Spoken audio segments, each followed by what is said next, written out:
Hi viewers, நாளைக்கான வீடியோவில் என்ன நடக்கலாம்னு சொல்லிட்டு பார்க்கலாம். வீடியோக்குள்ளே போகிறதுக்கு முன்னாடி நம்ம சேனலை லைக் அண்ட் சப்ஸ்கிரைப் பண்ணிவிட்டு கொஞ்சம் சப்போர்ட் பண்ணுங்கள். வாங்க இப்போ வீடியோக்குள்ளே போகலாம். ஒரு பக்கம் அபூர்வா, சாதனா, மருதாணி 3 பேருமே சண்டை போட்டுட்டு இருக்காங்க. சாதனா, நீ நினச்சிருந்தனா பூமியை சாகடிச்சிருக்கலாம், எதுக்காக அவளை அப்படியே விட்ட அப்படிங்கிற மாதிரி சொல்ல, இதை கேட்ட சாதனா சொல்கிறாங்க, நான் அவளை டார்கெட் பண்ணி தான் கார் ஓட்டிட்டு போனேன், அவள் எப்படியோ உயிர் பழிச்சிட்டா, அவளுக்கு ஆயுஸ் கெட்டி போல அப்படிங்கிற மாதிரி சொல்ல, இதை கேட்ட அபூர்வாக்கு செம்ம கோவம் வருது. இப்போ அவள் டான்ஸ் அகாடமியை ஓப்பன் பண்ணிடுவா, நம்ம நினச்சது எல்லாமே வீணாக போயிடும் அப்படிங்கிற மாதிரி சண்டை போட்டுட்டு இருக்கும்போது இதை எல்லாத்தையுமே ககன் கேட்டுடுறாரு.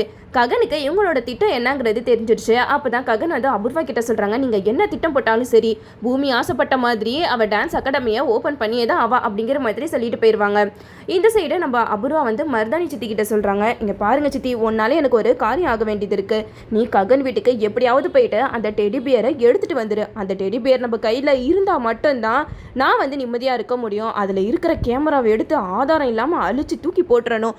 அந்த ஆதாரத்தை மட்டும் ககன் பார்த்தா அவ்வளோதான் என் கதை முடிஞ்சிச்சு அப்படிங்கிற மாதிரி அபூர்வா மருதாணி சித்தி கிட்ட சொல்கிறாங்க. அப்போ தான் அபூர்வா ஒரு பிளான் பண்ணுறாங்க, மருதாணி சித்தி பேசாம நீனு ககன் வீட்டுக்கு எப்படியாவது போயிட்டு அந்த பொம்மையை தேடி கண்டுபிடிச்சு கொண்டு வா அப்படிங்கிற மாதிரி சொல்ல, இதை கேட்ட மருதாணி பயப்படுறாங்க. நான் எப்படி அபூர்வா போகிறது அப்படிங்கிற மாதிரி சொல்லும்போது அபூர்வா சொல்கிறாங்க, காதில் ப்ளூடூத் மாற்றிட்டு என்கிட்ட பேசிக்கிட்டே இரு, நான் வந்து எல்லா இன்ஸ்ட்ரக்ஷனும் கொடுத்துக்கிட்டே இருக்கேன், அதுபடி நீ போனேன்னா கண்டிப்பாக அந்த பொம்மையை எடுத்துகிட்டு வந்துடலாம் அப்படிங்கிற மாதிரி அபூர்வா மருதாணிக்கு ஐடியா கொடுக்க, இந்த சைடு மருதாணியும் சாரதா வீட்டுக்கு போகிறாங்க. சாரதா கதை ஓப்பன் பண்ணி பார்க்குறாங்க. அப்போ மருதாணி வெளியில் நின்றுட்டு இருக்காங்க. அப்போ சாரதா வந்து என்ன திடீர்னு வந்திருக்கீங்க அப்படிங்கிற மாதிரி கேட்க, உடனே மருதாணி வந்து அபூர்வாவை பற்றி தப்பாக சொல்லிக்கிட்டு இருக்காங்க. அபூர்வா பண்ண பாவத்துக்கு என்ன பண்ண போறேனே தெரியல, அதனால தான் கோயிலில் போயிட்டு பரிகாரம் பண்ணிட்டு வந்திருக்கேன், இந்த திருநூரை உங்ககிட்ட கொடுக்கலாம்னு சொல்லி தான் வந்திருக்கேன் அப்படிங்கிற மாதிரி சொல்ல, உடனே சாரதாக்கு ஒன்றுமே புரியல, என்ன திவ திடீர்னு அபூர்வாவை பற்றி தப்பாக பேசிக்கிட்டு இருக்கா, ஒன்றும் புரியலையே அப்படின்னு சொல்லிட்டு நம்ம சாரதா வந்து கொஞ்ச நேரம் அப்படியே குழப்பத்தில் இருக்காங்க. அப்போ மருதாணி வந்து சாரதா கிட்ட சொல்கிறாங்க, என்ன சாரதா இவ்வளோ தூரம் வெயிலில் வந்திருக்கேன், எனக்கு அப்படியே ஒரு மாதிரி வருது, உள்ளே வந்து தண்ணி காஃபிலாம் கொடுக்க மாட்டியா அப்படிங்கிற மாதிரி சொல்ல, உடனே சாரதாவும் மருதானியை உள்ளே கூப்பிடுறாங்க. அப்போ மருதாணி சாரதா காஃபி எடுத்துகிட்டு வர கேப்பில் அங்கே எங்கடா டெடி பேர் இருக்கா அப்படின்னு சொல்லிட்டு வீட்டில் சுற்றி முற்றி அந்த டெடி பேரை தான் தேடிக்கிட்டு இருக்காங்க. கடைசிக்கு அந்த டெடி பேர் கிடைக்கவே இல்லை. உடனே சாரதா வந்துடுறாங்க. சாரதாவுக்கு ஒன்றுமே புரியல, என்ன மருதாணி ஒரே பதட்டமாக இருக்கா அப்படிங்கிற மாதிரி பார்த்துட்டு இருக்கும்போது அப்போது மருதாணி வந்து கையில் இருக்கிற திருநூரை சாரதா கிட்ட கொடுத்துட்றாங்க. இந்த திருநூரை கொடுத்ததுக்கப்புறம் கொஞ்ச நேரம் கூட இங்கே இருக்கக்கூடாதுப்பா அப்படின்னு சொல்லிட்டு அங்கேருந்து கிளம்பி போகிறாங்க. அப்போது வெளியில் அந்த டெடி பேர் இருக்கிறத பார்த்துடுறாங்க. மருதாணிக்கு ஒரே சந்தோஷம். அபூர்வா கிட்ட சொல்கிறாங்க, அபூர்வா அந்த பொம்மை கிடச்சிருச்சு, நம்ம ஜெயிச்சிட்டோம் அப்படிங்கிற மாதிரி சொல்லிவிட்டு அந்த பொம்மையை கையில் எடுக்கிறாங்க. அப்போ திரும்பி பார்த்தா நம்ம ககன் கரெக்டாக எஞ்சி கொடுக்குறாரு. மருதாணிக்கு என்ன பண்ணுறதுனே தெரியல. ககன் வராரு, மருதாணி கையில் இருக்கிற பொம்மை எதுக்கு பின்னாடி வச்சுறாங்க. அப்போது ககன் மருதாணி சித்திக்கிட்ட கேட்குறாங்க, எதுக்காக நீங்கள் வந்தீங்க, என்ன கையில் அப்படிங்கிற மாதிரி கேட்க, உடனே மருதாணி சொல்கிறாங்க, அது ஒன்றும் இல்லைப்பா, இந்த பொம்மை எனக்கு ரொம்ப பிடிச்சிருக்கு, அதான் எடுத்துகிட்டு போகலான்னு வந்தேன் அப்படிங்கிற மாதிரி சொல்ல, உடனே ககன் சொல்கிறாங்க, இந்த பொம்மையை தேடி கண்டுபிடிச்சதுக்கு ரொம்ப தேங்க்ஸ் அப்படின்னு சொல்லிட்டு அந்த பொம்மையை ககன் வாங்கிட்டு அப்படியே போயிடுறாங்க. மருதாணிக்கு என்ன பண்ணுறதுனே தெரியல. அபூர்வா ஃபோன் லைனில் இருக்காங்க. அப்போது மருதாணி வந்து அபூர்வா கிட்ட சொல்கிறாங்க, அபூர்வா நம்ம பிளான் எல்லாம் சுத்தமாக சொதப்பிடுச்சு, கடைசி நேரத்தில் வந்து அந்த ககன் பொம்மையை வாங்கிட்டு போயிட்டான் அப்படின்னு சொன்னதுமே நம்ம அபூர்வாக்கு என்ன பண்ணுறதுனே தெரியல, பயங்கரமாக டென்ஷன் ஆகிடுறாங்க. இந்த சைடு நம்ம பூமி வீட்டுக்கு வந்துடுறாங்க. எப்படியாவது சாரதா கிருஷ்ணா 2 பேரையும் சேர்த்து வைக்கணும் அப்படின்னு சொல்லிட்டு அவங்க நினச்சிக்கிட்டு இருக்காங்க. அப்போ தான் சிவாவுக்கு கால் பண்ணுறாங்க. சிவா, நான் ஒரு ஐடியா வச்சுருக்கேன், நம்ம எப்படியாவது சாரதாத்தையும் கேபி அங்கிளையும் சேர்த்து வச்சிடணும் அப்படிங்கிற மாதிரி பூமி சிவாவுக்கு ஒரு ஐடியா கொடுக்குறாங்க. நீ எப்படியாவது சாரதாத்த மொபைலில் இருந்து கேபி மாமா மொபைலுக்கு ஒரு மெசேஜை தட்டிவிடு, அதே மாதிரி நான் கேபி மாமா மொபைலில் இருந்து சாரதாத்த மொபைலுக்கு ஒரு மெசேஜை தட்டி விடுறேன், கண்டிப்பாக அந்த மெசேஜை பார்த்துட்டு அவங்க குழம்பி போயிட்டு ஃபோன் பண்ணி 2 பேருமே பேசிப்பாங்க அப்படிங்கிற மாதிரி நம்ம பூமி ஒரு ஐடியாவை சிவா கிட்ட தராங்க. நம்ம சிவாவும் சாரதாவோட மொபைலில் இருந்து கிருஷ்ணாவுக்கு ஒரு மெசேஜை தட்டி விட, இந்த சைடு நம்ம பூமியும் அதே மாதிரியே பண்ணிடுறாங்க. நம்ம பூமி ஒளிஞ்சு நின்று பார்க்குறாங்க. கேபி மாமா அந்த ஃபோன் எடுத்து சாரதா மெசேஜை பார்ப்பாங்களான்னு சொல்லி பார்த்துட்டு இருக்காங்க. அந்த நேரம் பார்த்து மீரா வந்து கிருஷ்ணாவை கூட்டிகிட்டு போயிடுறாங்க. ஒரு வழியாக நம்ம கேபி வந்து சாரதா அனுப்பின மெசேஜை பார்த்துட்டு ரொம்ப சந்தோஷப்படுறாங்க.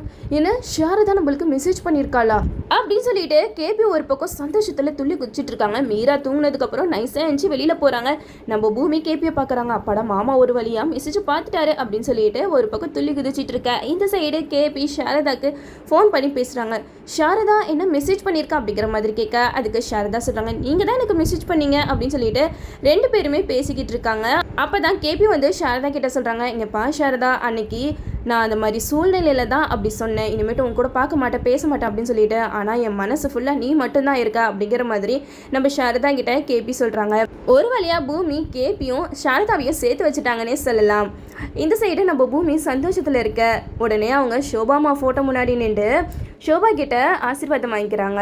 எப்படியாவது நான் அகாடமி ஓப்பன் பண்ணும்போது ககன் என் கூட இருக்கணும், அதுக்கு அப்பா தான் சம்மதிக்க மாட்டேங்கிறாரு, ஆனால் நீங்கள் சம்மதிப்பீங்களாமா அப்படிங்கிற மாதிரி ஷோபா ஃபோட்டோ முன்னாடி நின்று நம்ம பூமி பேசிக்கிட்டு இருக்கும்போது ஷோபா சந்திரா ஃபோட்டோல இருந்து ஒரு பூ கீழே விழுகுது. அந்த பூவை எடுத்துட்டு நம்ம பூமி ரொம்ப சந்தோஷப்படுறாங்க. எப்படியோ எனக்கு உங்களோட ஆசீர்வாதம் கிடைச்சிருச்சு, எனக்கு அதுவே போதும், இனிமேட்டு அப்பாவோட விருப்பம்லாம் எனக்கு தேவையில்லை அப்படிங்கிற மாதிரி பூமி அந்த பூவை கையில் எடுத்துகிட்டு ரொம்ப சந்தோஷப்படுறாங்க. எப்படியாவது ககன் கிட்டே இந்த விஷயத்த சொல்லணும் அப்படின்னு சொல்லிட்டு ககனுக்கு ஃபோன் பண்ணிக்கிட்டே இருக்கிறாங்க. அப்போது ககன் வந்து தீவிரமாக யோகா பண்ணிக்கிட்டு இருப்பாரு. அப்போ தான் பூமியோட நம்பர்லேருந்து கால் வரதை நம்ம ககன் பார்ப்பாரு. இவ எதுக்கு இந்த டைமில் ஃபோன் பண்ணுறா அப்படின்னு சொல்லிட்டு கால் அட்டன் பண்ணவே மாட்டாங்க. ஆனால் நம்ம பூமி திரும்ப திரும்ப ஃபோன் பண்ணிக்கிட்டே இருப்பாங்க. ஒரு கட்டத்துக்கு மேலே ககன் அந்த காலை எடுத்து கத்துவார். எதுக்காக இப்போ என்னை டிஸ்டர்ப் பண்ணிக்கிட்டு இருக்கா அப்படிங்கிற மாதிரி கேட்க உடனே பூமி சொல்லுவாங்க, இங்கே பாருங்க பாவா, எப்படியாவது நான் நினச்ச மாதிரியே அந்த டான்ஸ் அகாடமி நம்ம 2 பேருமே சேர்ந்து ஓப்பன் பண்ணி வைக்கணும் அப்படிங்கிற மாதிரி சொல்ல இதை கேட்ட ககன் சொல்கிறாங்க, ஆமாம் உன் சுயநலத்துக்காக தானே என்னை நீ யூஸ் பண்ணிக்கிட்டு இருக்க, நான் எதுக்காக வரணும், அதான் உனக்கு இப்போ பார்த்துருக்க மாப்பிள்ளை பிரசாந்த் இருக்கான்ல, அவன் உன் கூட நின்று அந்த அகாடமியை ஓப்பன் பண்ணி வைப்பான் அப்படிங்கிற மாதிரி சொல்ல இதை கேட்ட பூமி மனசுடைஞ்சு போயிடுறாங்க. அப்போ தான் பூமி சொல்கிறாங்க, இங்கே பாருங்க ககன், நீங்கள் எனக்காக இல்லாட்டினாலும் எங்கள் அம்மாக்காகையாவது நீங்கள் வந்து அந்த டான்ஸ் அகாடமியை திறந்து வைக்கணும். உங்களுக்கு ஒரு விஷயம் தெரியுமா, நான் எங்கள் அம்மா ஃபோட்டோ முன்னாடி நின்று ககன் என் கூட சேர்ந்து அந்த டான்ஸ் அகாடமியை ஓப்பன் பண்ணி வைக்கிறதுல உங்களுக்கு விருப்பமா அப்படின்னு சொல்லிட்டு கேட்டேன். உடனே அவங்க ஃபோட்டோல இருந்து ஒரு பூ கீழே விழுந்துச்சு. இதுலேருந்து என்ன உங்களுக்கு தெரியுது, எங்கள் அம்மாவுக்கு நீங்கள் என் கூட சேர்ந்து அந்த அகாடமியை ஓப்பன் பண்ணுறதுல ரொம்ப சந்தோஷம், எங்கள் அம்மாவோட ஆசையை நீங்கள் நிறைவேற்றுவீங்களா பாவா அப்படிங்கிற மாதிரி சொல்ல உடனே ககன் சொல்கிறாங்க, இங்கே பாரு, நீ முதல்ல பாவா பாவா சொல்கிறத நிப்பாட்டு, எனக்கு அது சுத்தமாக பிடிக்கவே இல்லை, நீ வேற ஒருத்தனை கல்யாணம் பண்ணிக்க போகிற, அப்புறம் எதுக்காக என்னைய பாவா பாவான்னு சொல்லிட்டு இருக்க அப்படிங்கிற மாதிரி நம்ம ககன் பூமி கிட்ட கேட்க உடனே நம்ம பூமி வந்து சொல்கிறாங்க, இங்கே பாருங்க, எனக்கு எத்தனை மாப்பிள்ளை பார்த்தாலும் சரி என் மனசில் நீங்கள் மட்டும்தான் கடைசி வரைக்கும் இருப்பீங்க, எங்கள் அம்மாக்காகையாவது என் கூட சேர்ந்து அந்த டான்ஸ் அகாடமியை திறந்து வைக்கிறதுக்கு வாங்க அப்படிங்கிற மாதிரி நம்ம பூமி ககன் கிட்ட சொல்லிடுவாங்க. இந்த சைடு நட்சத்திரம் ஃபுல்லாக தண்ணி போட்டுட்டு நம்ம ககன் வீட்டு வாசல் நின்று கத்திக்கிட்டு இருப்பாங்க.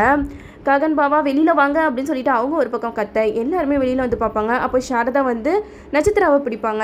என்ன நட்சத்திரா, என்ன இப்படி பண்ணிக்கிட்டு இருக்க அப்படிங்கிற மாதிரி கேட்க உடனே ககன் வந்து நட்சத்திரா கிட்ட சொல்லுவாங்க, எதுக்கு நீ இப்போ வந்து கலாட்டா பண்ணிக்கிட்டு இருக்க அப்படிங்கிற மாதிரி கேட்கும்போது நட்சத்திரா சொல்லுவாங்க, என்ன நீங்கள் நீ கொஞ்சம் கூட விரும்பவே இல்லையா, அந்த பூமியை தான் உங்களுக்கு பிடிச்சிருக்கா, அப்போ பூமி உங்களை என்ன பண்ணா அப்படின்னு சொல்லிட்டு ஆர்ப்பாட்டம் பண்ணிக்கிட்டு இருக்காங்கன்னே சொல்லலாம். உடனே நம்ம சாரதா வந்து ககன் கிட்ட சொல்கிறாங்க, ககன் நீ செரிக்கு ஃபோன் பண்ணு அப்படின்னு சொல்லவுமே நம்ம ககன் செரிக்கு ஃபோன் பண்ணுறாங்க. சரி அந்த இடத்துக்கு வராங்க. அப்போ தான் சாரதா வந்து செரிக்கிட்ட சொல்கிறாங்க, இங்கே பாரு செரி, இவ வந்து ரொம்பவே மன அழுத்தத்தில் இருக்கா, அவள் காதல் தோல்வியில் இருக்கா, அவள் ஆசைப்பட்டவனை கல்யாணம் பண்ணிக்க முடியலையே அப்படிங்கிற கோபத்தில் தான் இந்த மாதிரியெல்லாம் பண்ணிக்கிட்டு இருக்கா, அவள் மனசை மாற்றுறதுக்கு நீ என்னெல்லாம் பண்ணணுமோ அதை பண்ணு செரி, அப்போ தான் நட்சத்திரா வந்து உன் கூட சந்தோஷமாக வாழ்வா அப்படிங்கிற மாதிரி நம்ம செரிக்கு சாரதா அட்வைஸ் பண்ணுறாங்க.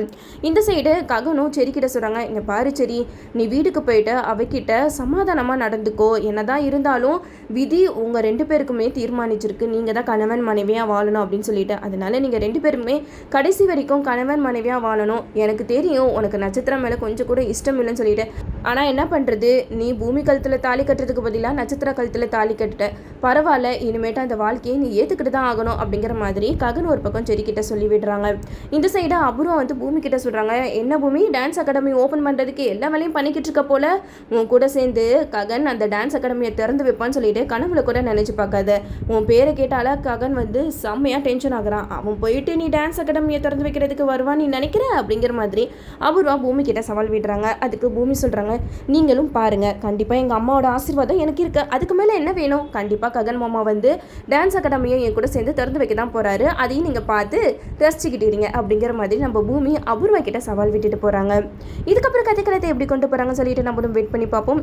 என்னோட ரிவ்யூ உங்களுக்கு பிடிச்சிருந்தா லைக் பண்ணுங்கள், மறக்காம நம்ம சேனலை சப்ஸ்கிரைப் பண்ணிடுங்க.